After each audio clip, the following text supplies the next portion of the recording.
I have been living alone since I turned 80. At first, it felt peaceful, quiet, simple. But over time, I began to notice certain habits creeping in, small things that slowly made life feel smaller. Not dramatic, just quiet ways I started to disappear from my own days. No one warned me about these things. They are not the usual advice you hear about safety or savings. These are about the emotional and everyday traps that come with living alone at this age.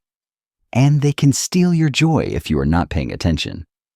So I want to share 10 things I have learned to avoid, not from books, but from experience.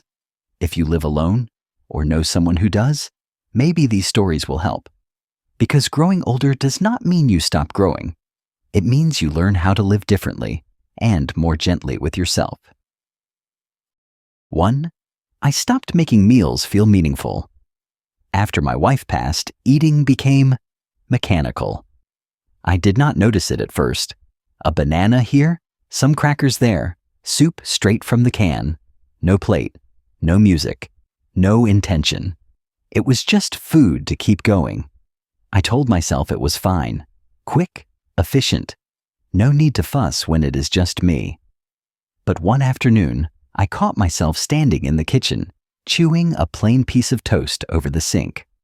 I had not spoken a word all day.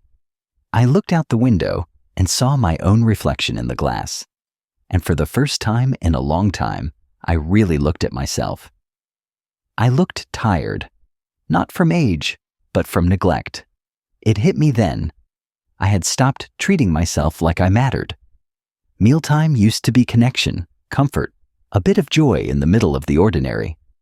And now, it had become just one more thing to get through. So I decided to change it. These days, even when I am alone, I set the table. I use a proper plate, not just paper towels. I light a candle sometimes or play soft music. I sit down, breathe, and taste. It does not have to be fancy. Grilled cheese and tomato soup will do just fine. But it feels like I am part of life again, not just passing through it. You would be surprised what one intentional meal can do for your spirit. It tells you that you are still worth the time, the effort, the care, that even if no one else is coming over, you still deserve to sit at the table with dignity. Because eating well is not just about nutrition. It is about self-respect. And when food becomes joy again, life does too. 2. I let the TV fill too much space. I went through a stretch where the television was always on. Morning, afternoon, evening. The sound of voices, music, news, sitcoms. It felt like company. It kept me from feeling the weight of the silence. But the truth is, it was not company.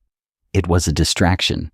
I told myself it was background noise, but looking back, I see it was something else. I was avoiding myself, avoiding the quiet moments that brought up memories, loneliness, maybe even a little fear. It is easier to listen to someone else's story than to sit with your own. One day, I realized I could not remember what I had watched. Hours gone, no joy, just noise. That is when I decided to do something different. Now I treat the TV like dessert, something to enjoy after the day has had some meaning. I wait until I have done a few other things, my crossword, a bit of reading, maybe a walk or a phone call. And when I do watch, I watch something I truly want to see. When it ends, I turn it off. I sit in the quiet again, and sometimes it is still strange, but other times I hear myself again. I hum a tune. I water the plants. I call someone I have not spoken to in a while. I notice the way the light moves across the living room floor. Silence is not the enemy. It is the doorway back to your own mind, your own presence, your own voice. Television is not bad. It is just not meant to fill every gap in the day. If you let it, it will talk over your thoughts and steal your stillness. And in these later years, stillness is one of the most valuable things we have left. 3. I treated the front door like a wall. There was a time, not too long ago, when I went weeks without opening my front door. Groceries were delivered. The mail came through the slot.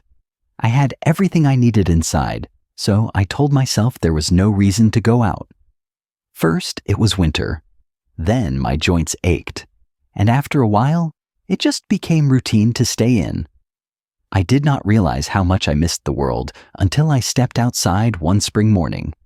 It was not for anything important. I just wanted fresh air. The door creaked open. I felt the sun on my skin, warm and honest. A neighborhood boy rode by on his bike and shouted, "Morning, sir." I had not heard my own name in days, but that "sir" made me feel seen. After that, I made it a habit. I open the front door every day now. Sometimes I step outside. Sometimes I just stand in the doorway and breathe. I watch the clouds. I listen to the birds. I feel the wind move across my hands. I think of my old neighbor, Mrs. Doy. After her husband passed, she stopped going outside too, said the door felt heavy. And I understand that now. Grief can turn a doorknob into a mountain. But the truth is, the front door is not a wall. It is a bridge. It connects you to everything outside of your own thoughts. And when you cross it, even just by cracking it open, you remind yourself that you still belong to the world. You do not have to go far. You do not even have to leave the porch. But open the door. Let the air in. Let the day in. Let yourself back in. 4. I told myself I was too old to try. There was a time, not that long ago, when I caught myself saying, "I am too old for that," more often than I care to admit. I used it to excuse all sorts of things, trying something new, going somewhere unfamiliar, even admitting that I still wanted new experiences. Saying, "I am too old," sounds like a fact, but I have come to believe it is just fear in disguise. Fear of looking silly, fear of being the oldest one in the room, fear of failing. And at my age, fear can be convincing. It can sound reasonable, sensible, safe. But safe is not always living. Last year, I met a man named Eugene at a community event. He was 78 and had recently taken up paddleboarding. I remember blinking in surprise. "Why in the world would you do that?" I asked, half joking. He smiled and said, "Because I want to feel something new before I cannot." That stayed with me. So I tried something small. I signed up for a beginner's watercolor class at the library. I was the oldest one there by far. My hands were shaky. My paint bled into puddles. But I came home grinning like a fool. Not because it was perfect, but because it was mine. A new experience at 81. Now I try little things regularly. A different walking route, a new recipe, writing poems even if they are awful. And every time I do, I feel younger than I did the day before. We do not stop trying new things because we get old. We get old because we stop trying. You do not have to climb a mountain or run a race. Sometimes it is just about being willing to try. Even if you fail, especially if you fail, because failing means you were still in the game. And I would rather be the oldest person in the room trying something new than the youngest one giving up on life too soon. 5. I let my bedroom become my whole world. After retirement, I started spending more and more time in my bedroom. It started harmlessly. I brought in a chair, a book, then the remote control. Eventually, snacks followed. My world slowly shrank to 4 walls and a television. I did not notice it at first. It felt convenient. Everything I needed was right there. But after a while, I realized my living room was collecting dust. The kitchen table became a place to drop unopened mail. The rest of the house went unused. It was like I had pressed pause on life and retreated into a cave. And you know what happens when your world gets smaller? So does your energy. I found myself sleeping more but feeling less rested. I moved less, thought less, felt less like myself. One morning, I decided enough was enough. I made a small rule: no meals in bed. Then I started having coffee in the kitchen again. I read the newspaper by the window. I folded laundry in the guest room where the light was better. Slowly, step by step, I moved back into the spaces I had abandoned. And with every small change, my spirit expanded too. I even started sitting on the front porch again, watching squirrels, saying hello to the mail carrier. Suddenly, my home wasn't a cage. It was a home again. The bedroom should be a place for rest, not retreat. If you find yourself living mostly in one room, let that be a signal. Not of laziness, but of quiet loneliness, of emotional shrinkage. And it is okay. It happens to many of us. But it can change. Take back one room at a time, even if it is just sitting somewhere new for 10 minutes a day. Light returns when we give it space to enter. 6. I thought routines meant life was dull. For a long time, I resisted routines. I thought they were a sign that life had become too predictable, too slow, too repetitive. I feared that if every day started to look the same, I would lose my spark. But I was wrong. Routines, I have learned, do not kill your spark. They protect it. They hold space for joy to enter without having to push your way through chaos. My friend Raymond, a soft-spoken fellow who used to be in the army, told me he started every day the same way. Wake up, brush his teeth, make a cup of coffee, and watch the birds for exactly 10 minutes, rain or shine. He said it gave his day a center, a rhythm. That made me think. I had been waking up and grabbing my phone, or letting the TV talk first. No intention, just noise. So I made a change. Now I get up and make tea. I stretch for a few minutes. I sit in the same chair and just look out the window. Some mornings are brighter than others. Some mornings feel pointless. But the routine gives the day a beginning, a gentle push forward. And once that's in place, the rest can unfold. Routines do not have to be rigid. You can tweak them. Add variety. Change what music you play or what you eat for breakfast. But the act of doing something familiar at the start or end of the day, that becomes a gift. It tells your mind and body, you are safe. You're moving. You are still here. And for those of us living alone, that message matters more than we sometimes admit. 7. I stopped looking in the mirror. There was a time, not too far back, when I stopped really seeing myself. Oh, sure. I still glanced in the mirror when brushing my teeth, or checking to see if I had anything stuck in my shirt before answering the door.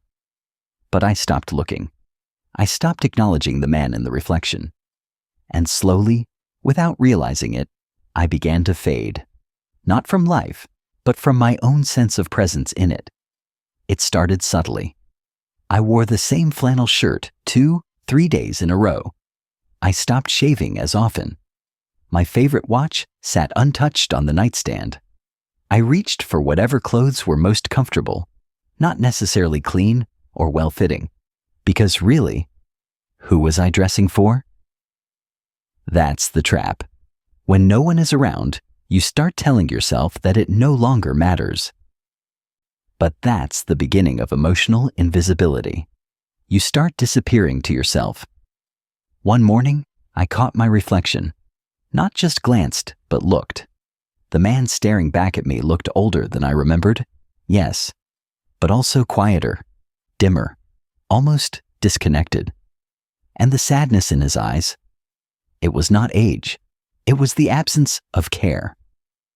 So I made a decision. That day, I shaved slowly, like I used to before an anniversary dinner. I changed into a shirt I hadn't worn in months.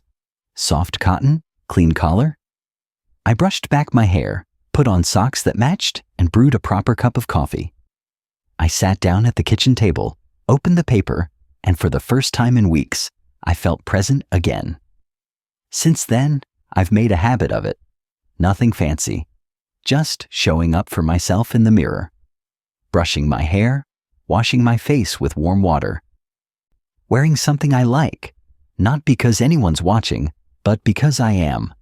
Sometimes I wear a spritz of my old cologne, the same kind my wife used to smile at, and I smile too, not because I want to impress the world, but because it reminds me that I'm still here, still worth the effort.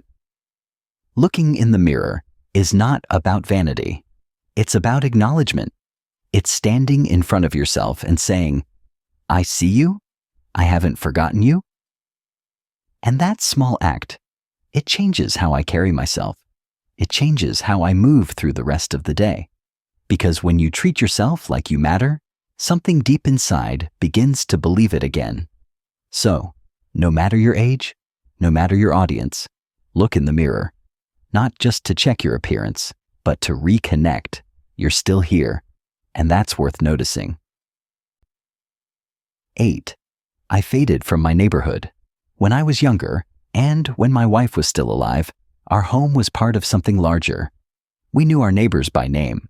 We exchanged baked goods, waved across driveways, shared news about gardens and grandchildren. There was a rhythm to community, and we were part of it. But after she passed, I pulled back. At first, it was grief. Then it became habit. I stopped going to neighborhood gatherings. I waved less, spoke less. Some of the old neighbors moved away. New ones came. I figured they had their own lives. Why would they want to talk to an old man watering his plants? So I stayed inside. I kept to myself. Told myself it was just easier that way. Until the night the power went out. The whole block was dark. I lit a candle, sat in my chair, and felt the kind of stillness that only a blackout brings. And then I thought of my neighbor Howard, quiet, reserved, lived alone like me. Something inside nudged me to check on him, just to make sure. When he opened the door, in a thin robe holding a flickering flashlight, he looked surprised, but not annoyed, just surprised. "You're the first person to knock on my door in years," he said. I stood there in silence, not because I had nothing to say, but because those words hit me like a wave. We had both been alone, not just inside our homes, but inside ourselves. I assumed no one wanted my company. He assumed the same. That moment stayed with me. Since then, I've made the effort. Nothing huge, just small things. Waving to the mailman, saying hello to the woman who walks her golden retriever each morning. Sitting on the porch with my coffee instead of hiding inside. I even struck up a conversation with the teenager next door who mows the lawn with earbuds in. Turns out, he likes old blues music. Who knew? You do not have to be the loudest neighbor or the most active one. You just have to be visible. A presence, a part of the fabric. I've learned something powerful. Community does not always come knocking. Sometimes you have to knock first, gently, kindly, maybe even awkwardly at first, and say, "I'm still here. I still belong." Because when you disappear from your neighborhood, something disappears from it too. And when you return, even in small ways, the street feels whole again. You matter to your corner of the world. Your presence is not a burden. It is a blessing. Even if no one says it aloud, they feel it. And so will you. 9. I let my memories turn my home into a museum. After my wife passed, I couldn't bring myself to move a thing in her sewing room. Her glasses sat on the little tray beside the chair. Her notebooks, her spools of thread, her folded fabrics, all untouched, exactly as she had left them. I told myself I was preserving her space, honoring her, but over time, that room started to feel frozen. Like time had stopped there, and maybe in some quiet way, I had too. I'd walk by the closed door every day, and each time, I'd feel both comfort and sadness. Comfort, because it reminded me of her. Sadness, because it reminded me she wasn't there. One afternoon, I stood in front of the door longer than usual, hand on the doorknob, heart pounding. And I finally went in. It smelled faintly of her, lavender and paper. I sat in her chair and cried. Not just for her, but for how long I had kept life out of this room. I looked around and realized I was living in a museum of memories, carefully preserved, but no longer alive. That was the day I decided to do something different. Not erase her. No, never. But invite life back in. I kept a few of her favorite things. Her silver scissors, the pincushion I once accidentally sat on, the small photo of us laughing on the porch. I packed away the rest, gently, lovingly. I donated some items, gave a few to our granddaughter who had inherited her creative spark. Then I opened the curtains. I added a reading chair, a small lamp, and placed her photo on the windowsill where the sun hits every morning.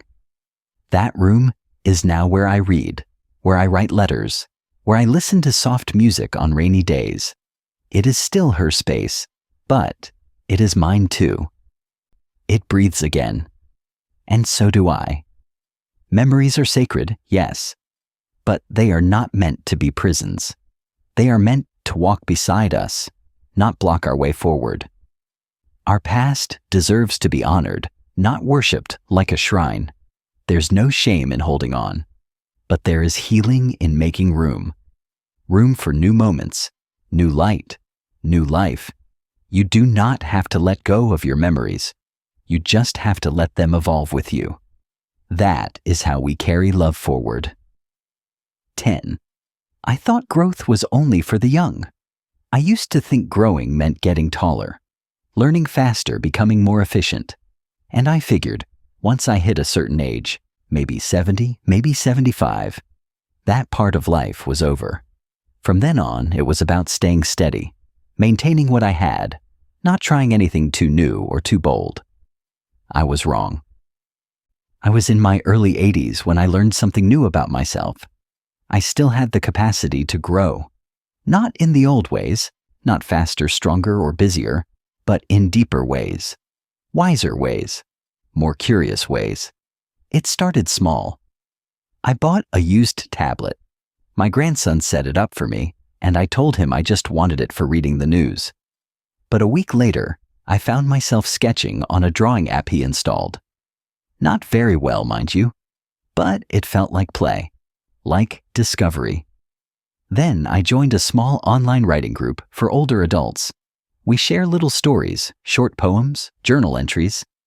I hadn't written anything personal in decades, and yet, with every word I typed, I uncovered thoughts I didn't even know were still inside me. That's when I realized, growth never stops, unless we choose to stop it.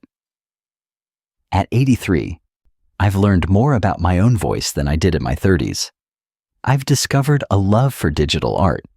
I've memorized new songs, practiced new stretches, and even tried cooking dishes I used to leave entirely to my wife.